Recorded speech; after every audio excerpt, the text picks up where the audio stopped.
Sotah Daf Memches begins with a discussion of Vidui Maisus and the fact that Rabbi Yochanan the Kohen Gadol canceled Vidui Maisus. The Torah tells us when we bring Meiser, Meiser Rishon is 10% of our crops is given to the Levi. Meiser Sheni is another 10% is brought to Yerushalayim.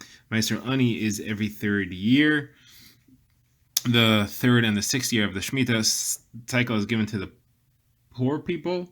And Trumas Meiser is taken by the Levi from the Meiser that he receives and given to Kohanim. So the Torah tells us that we say Vidu Meises. We say a parsha which describes that we've done the mitzvah.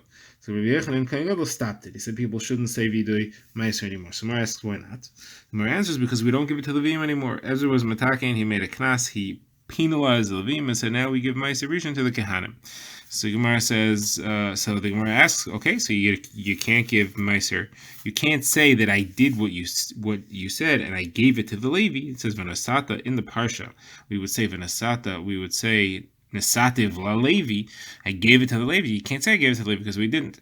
So the Gemara asks, but what about the other things? Let's at least say that we did those. So Rish Lakish answers, you can't say Vidu Meisers if you didn't do the Levi part, even if you did everything else, because since the Levi is mentioned first, it's the first thing that we say, we gave it to the Levi, and therefore you can't do anything else that follows, because right away you are not fulfilling the first thing that it says. So now the Gemara asks, the implication here is that Rabbi Yochanan stopped people from saying Vidu Meiser because they brought Meiser, but they just didn't give it to the Levi. But the problem is we have a brisa that clearly says that they weren't giving Meiser at all. And actually, he made a takana called Demai, which is that everybody who buys things have to take off their own Meisers. So Mar quotes the brisa. The brisa says that he also canceled not only Vidui, but he also made the rule of Demai, because he inspected all around Eretz Yisrael and he saw that people were not taking Meisers. They were only taking Truma Gedolah. They were only taking the first Truma, which the Yisrael gives to the Kohanim. And Meiser Rishon, Meiser Sheni, some were taking Meiser, some were not taking Meiser. So he said, my children, let me show you something. Let me tell you something. Just like Truma Gedolah carries the penalty of death if you don't take it. If the crops are tevel from truma, meaning you didn't take off truma, somebody who eats it is chayv misa b'dei shemayim. Same thing applies to meiser. Tevel of meiser, if you didn't take off the meiser, is also misa b'dei shemayim. So he stood up and he made a takana that anybody who buys fruits from an Haaretz, that is someone who is a regular person, not a tam chacham, who's therefore suspected on having not taken off meiser, has to take off the meisers. That is, he has to take off meiser rishon, he has to take off meiser sheni, or if required, he has to take off Meiser Ani. Now, he said that the Meiser Rishon, and he could keep for himself, as well as the Meiser Ani he could keep for himself, because you don't know that he's obligated in it, so the Levi, or whoever it is that deserves it, can demand it. As we say, Meiser Mecharel Varai, you have to prove that it wasn't given in order to earn it.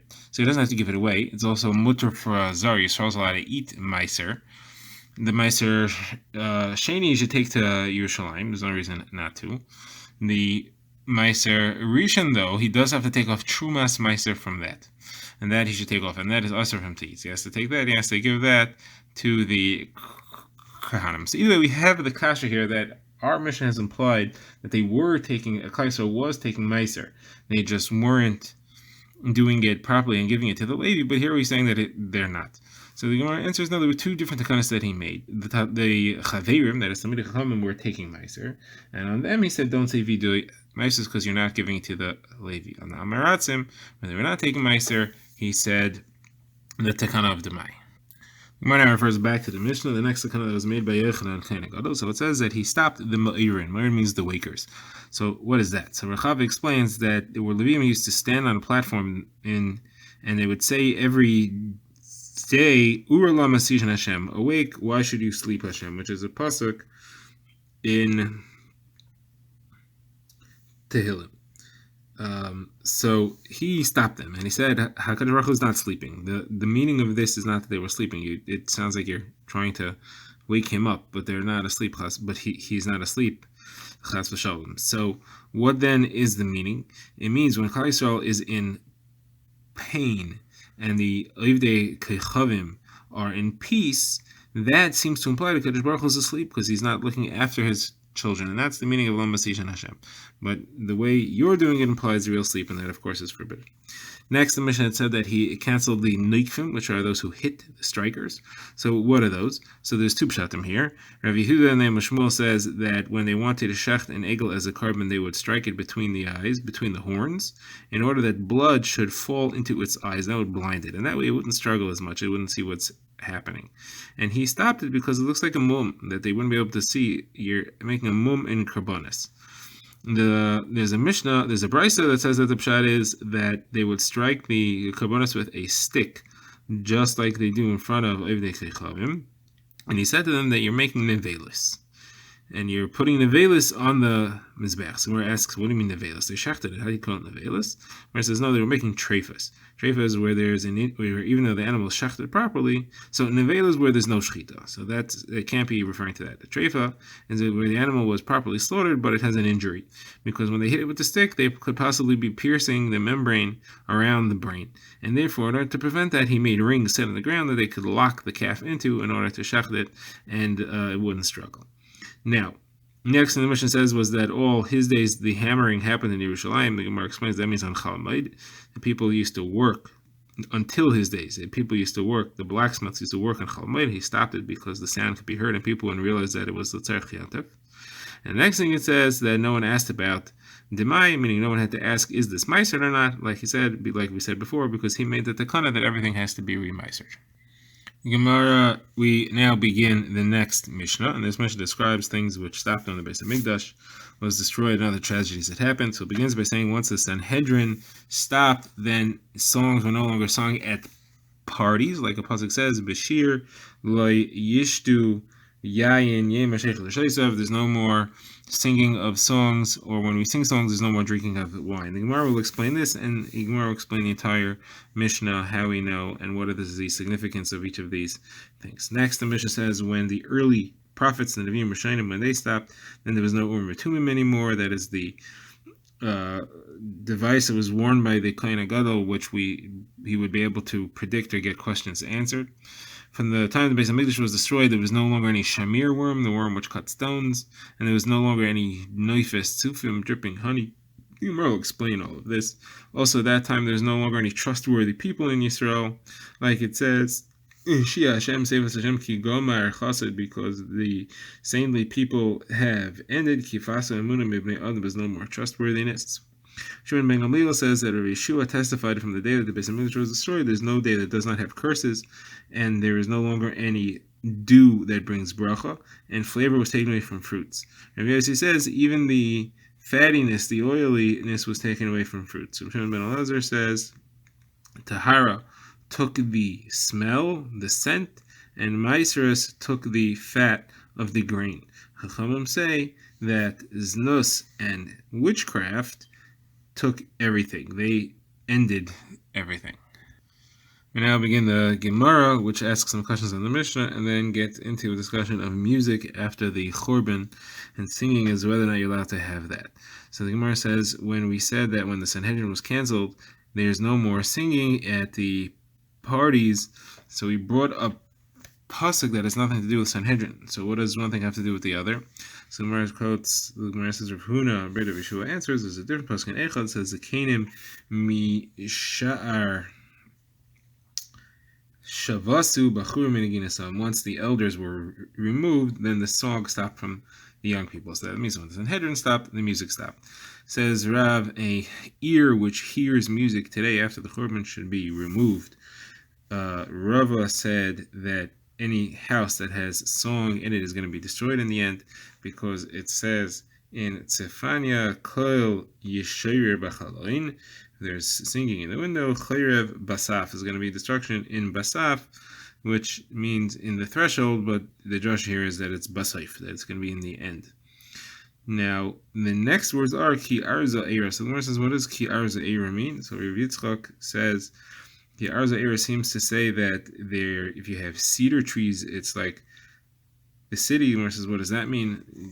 It's is a house with cedar trees so strong that it's like a city that it's impossible to be destroyed? What's the chiddush when we say it's going to be destroyed? Because it has arozim. The Gemara says that even if it's a house which is strong, like the arozim themselves are strong, in the end it's going to be destroyed. The word era meaning destroyed. Says Rav Ashi, so you see from here that when bad things happen, it begins at the doorway because it says Cherev Basaf, it's at the threshold. Some say there's a different source for that because there's a pasuk in Shayo that says Ushiya Yukas Sha'ar, that the tragedy will strike at the gate. Now, the simple shot here is that this is referring to the goats who knock into each other as part of their routines that the shepherds make them knock into each other and they crack off their horns. So Rav Ashi says, I saw this and they were goring each other like oxen. Says Rav Huna, back to the discussion of music, the singing of the cattle herds, the cattle drivers, the ones who lead the cattle when they plow, that is permitted, as well as the singing of the people who pull ships by ropes. I guess in canals or on shore, that's permitted as well, because that's part of their work. They need the singing for the dockhands to be able to encourage them to work, and the singing for the ox drivers is so that they can plow straight lines because they follow the sound of the singing. However, singing of the weavers, that they do all their working, that's forbidden because that's just to keep them from being bored, and that's to make them happy, and we don't allow that. Says Rav Huna, from the Gemara says that Rav Huna canceled singing in his town, and nobody wanted to make any simchas any longer because they weren't allowed to sing, and therefore goose couldn't be sold.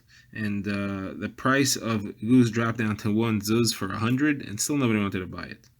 Now, not only that, but even 100 sa of grain was 1 zuz, and nobody wanted to buy that either. So Rav Chizda came, and he was not impressed. He did not want to do anything about it, and he made fun of them, and he said you could buy a goose with 1 zuz, and nobody wants to buy it. Says Rav Yosef that often when they used to sing, so you would have one person singing and then another person or group would be like the choir and they would respond.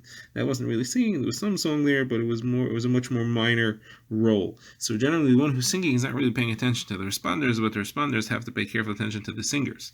So Rav Yosef said that if the singer is a man and women are doing the answers, so that's a pretense that they're performing together. However, it's not so bad because the women are listening to the man who is the main singer, not the other way around. However, if it's the other way around, they have women who are the main singer and a man who is the answerer, that is like fire in flax because it's going to create problems because kol b'isha erva, and you cannot have a man listening to a woman singing so carefully. Now, what is the point in all this? The Gemara asks, since you're not supposed to do any of this anyway. The Gemara says if people are doing this and you could cancel it, you could convince them to stop. So the first thing you should stop them is a situation where the woman is the main singer. That is the most important one. Says Rabbi Yochanan further, anybody who drinks from 4 types of music, that is, he is involved in 4 different types of song, he has 5 types of tragedies that he brings to the world. And this is all coming off Psukim, Sefer Yeshayahu. So it says, Hey mashkimei v'boiker shecher yirleifu me'acher b'neshev yayin yadlikim kiner v'nevel teifu chalol yayin mishteim espayel Hashem le'yabitu ma'asedav le'ro. So it mentions here different types of drink, and also talks about the music that goes along with it. And then what does it say happens because of that? So it discusses a number of problems, and the Gemara explains the pasuk in 5 things. So it says l'chein gola ami mibli das chayde meseira v'hamoinoi tzichay tzama. Then it says vayishach adam vayishbal ish ve'ene gvayim tishbalna. So the Gemara explains each of these. So it says gola ami mibli das. This means that we've caused exile. That's tragedy number 1. Next, it says, that is that they bring hunger to the world. And it says, that is they cause the Torah to be forgotten from those who learn it. Tzama meaning thirst. That is a thirst for Torah. Then it says, Vayishach Adam. Vayish vayishbal ish, that is, it causes lowering of man. So man, he refers to Kadosh Baruch Hu, who's called Hashem Mishmalchama, and it causes a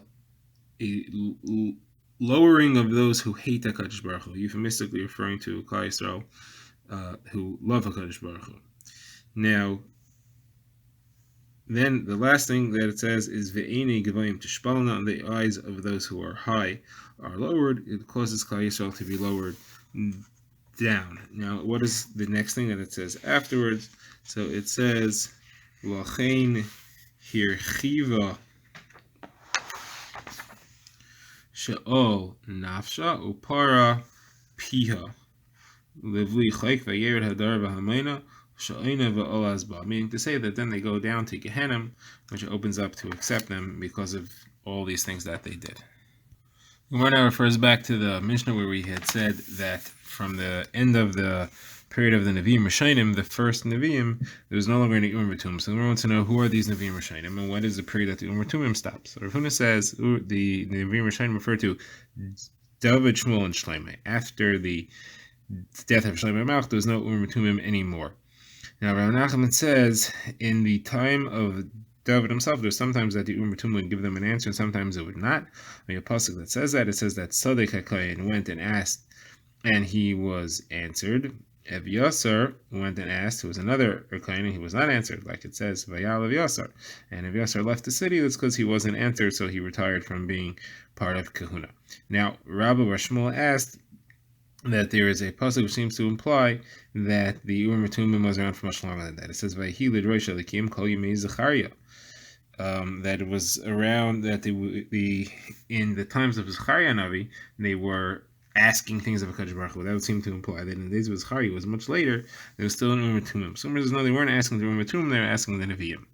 The Gemara has another proof that the Urim V'Tumim was around. It says in a brayso, from the time the Beis Hamikdash was destroyed, there was no longer any Ari Midrash, that is the cities that the Torah gave Levium with space around it. They didn't have anymore. And it says Pasuk Urim V'Tumim. And there was no longer any Urim V'Tumim. That's our proof, but we're going to continue the brayso and discuss it before we answer this proof. So the next thing it says is there was no longer any king from Beis David. Now, it says that if somebody will whisper to you and ask that there is a pasuk in Ezra that says, are you going to allow them to not eat from the karbanos until the kohen comes to the Urim V'Tumim? Seems to imply that there was an Urim V'Tumim. So you answer, no, that's just an expression. He was saying until Mashiach comes, meaning to say a very long time, until he means to say an expression like until the dead come back to life, but until Mashiach comes, because there wasn't an Urim V'Tumim during that time. So either way, you still see a proof from here that the Urim V'Tumim lasted until the end of the first Beis Hamikdash, which was long after the death of Shlomo Melech. So Gemara therefore gives a different shot as to who the Nevi'im Rishonim were. The Gemara quotes of Nachbar Yitzchak, who said the Nevi'im Rishonim were everybody up until Chag Zechariah Malachi. Anyone before them was called Nevi'im Rishonim. They were after the Churban, and therefore there was no Urim V'Tumim then. The Gemara quotes a brayso that says from the time of the death of Chag Zechariah and Malachi, there was no longer any Ruach HaKodesh in Yisrael. And this fits with what we're saying about the Urim V'Tumim. The brayso continues and says, still they were able to use a baskel. A voice came from Shemayim. There was a time when they were sitting together in the upper story of the house of Guria in the city of Yericho, and a baskel came out of Shemayim, and it said there was somebody among you that is fitting to have the Shekhinah rest upon him, that he should have Ruach HaKodesh, but the rest of the generation is not worthy. And they all looked at Hillel HaZaken and they understood that that's what the baskel was referring to. And when he passed away, they were maspid him and said, Hai Chassid, Hai Anav. He is a saint, he's a Chassid, he's a tzaddik, and he is humble. Now, the students of Ezra. Now, there was another time that happened, and they were sitting in the aliyah of Yavne, the upper floor of Yavne, and the baskel came and said, there is one among you, and it's fitting to have the Shekhinah rest upon him, but the rest of the generation is not fitting to have that happen. And they all looked at Shmuel HaKatan, and when he died, again they were maspid him, Hai Anav, Hai Chassid. Now, he was the Talmud of Hillel. Now, And also he said that at the time that he died, he said that Shimon and Yishmael, that is Rabbi Shimon, who was the Nasi, and Rabbi Shmuel ben Elisha was a Kohen Gadol, he said that they're going to be killed by the sword, or they're from the Yisar Harugim Malchus, who were killed by the sword. His other Chaverim will be killed through other means, that refers to the other Haruge Malchus, or were killed in other ways. The rest of the people will be looted, destroyed, and trampled upon.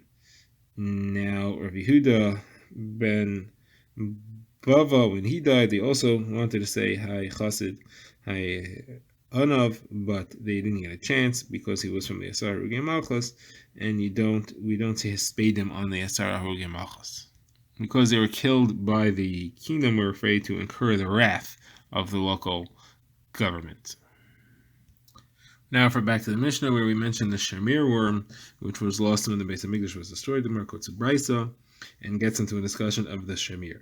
So the Gemara says the Shamir is the worm that Shlomo Melech used to build the Beis Hamikdash, like the pasuk says, "V'bayis b'hi yibana isai even shlema masa nivne," that the house was built out of whole stones as they were taken from the mountain. So the Gemara quotes a machlokes as to how you understand this. So Rabbi Huda says you meant to understand it as it says the Beis Hamikdash was built out of whole stones which were not cut at all. And Nehemiah says can't be because the pasuk says clearly that they were cut. It says kol eila avanim bikaros, they were all expensive stones, and it says megaros b'megara, that they were sawed and they were smooth. So what then does it mean that there was no sound of chopping or axes that was heard at the time of the building of the Beis Hamikdash? That they would do all that work outside in a different place. They would prepare it, and then it was already made by the time they brought it to the actual building site of the Beis Hamikdash and just put it together over there. Now, Rabbi says that this machlokes between Rabbi Yehuda and Rabbi Nehemiah depends where you are. Shlomo Melech not only built the Beis Hamikdash, he also built a palace for himself. So the stones of the Beis Hamikdash was like Rabbi Yehuda, they're a broad hole, and the stones of his house, that's like Rabbi Nehemiah, that they were prepared outside. And the Gemara asked, according to Rabbi Nehemiah, that they did cut them. What was the shamir worm used for? Of course, like a brisa that says that they were used to create the stones of the choshen, to write the letters on it, on the stones of the ephod and of the choshen. And the Gemara quotes that these stones, we have a brisa that says they were not written with ink. The letters on them were not written with ink because it says that they were carved, but you can't scratch them in because it says that they were bimulayasam, they were whole stones. So how then was it written? So they put ink on it, and then they showed the ink to the shamir worm, and that caused it to crack, and it cracked in the form of the ink and cracked in the forms of the letters. Like a fig tree that cracks during the summertime, it's not missing anything, there's just a crack, so it's still showing, but it has a crack. And it's, or like a valley that you have a crack that happens during the winter time, during the rainy season, but it's not missing anything. And then goes another brisa. It says that the shamir is a creation which looks like a barley grain. It's been around since the 6 days of creation of Shesime Bereshis, and there is nothing hard which can stand in front of it. It cracks everything that it's placed on. So how do you store it? So you wrap it in a lot of balls of wool, and you place it in a tube made out of lead, which is filled with chaff from the barley plant. Since Rambam, from the time the Beis Hamikdash was destroyed, there's no longer any shira parndana, special type of fancy silk cloth. There's no longer any white glass, which is very expensive glass. Brisa that says from the time the Beis Hamikdash, the first Beis Hamikdash was destroyed, there is no shira parndana, and there is no white glass, and there is no vehicles made of iron. Some say there's also no congealed wine, which comes from the Schneer area, which looks like pressed figs. Next, the Gemara discusses Neifis Tufim. We said that there's no longer any Neifis Tufim. The Gemara says, what is Neifis Tufim? So a few opinions here. Rav says this is the flour that floats at the top of the sifter, the flour which is very thick and creamy, and it floats at the top of the sifter, and it looks like a dough itself that it was kneaded with honey and with oil, but it's really just flour. That's how creamy it is. Levi says it's referring to where you have two loaves of bread that are stuck on the wall. In the days of Chazal, they baked bread by sticking them on the wall of the oven. So you stick them on the wall of the oven, and they rise so much that they meet in the middle. Rav ben Levi says it is special honey which comes from Tzipia, which is mountains that you can see from far. So what's the source of this that honey comes from the mountains? The Gemara says like Rav Sheshes was matargim, a pasuk in Devarim, and he said, "Kama denatzan debriyasu v'shaitan beroimi alma u'maisyon duvsha me'isvi tura." So maison duvsha me'isvi tura means you bring honey from the grasses of the mountain. So you see that there is honey that comes from mountains. The Gemara quotes a Mishnah that says, if you pour anything from a tahar kli into a tameh kli, what's left in the kli is tahar, because the tumah doesn't travel upstream because it's too thin of a stream, except for honey of zifim and tzapichim.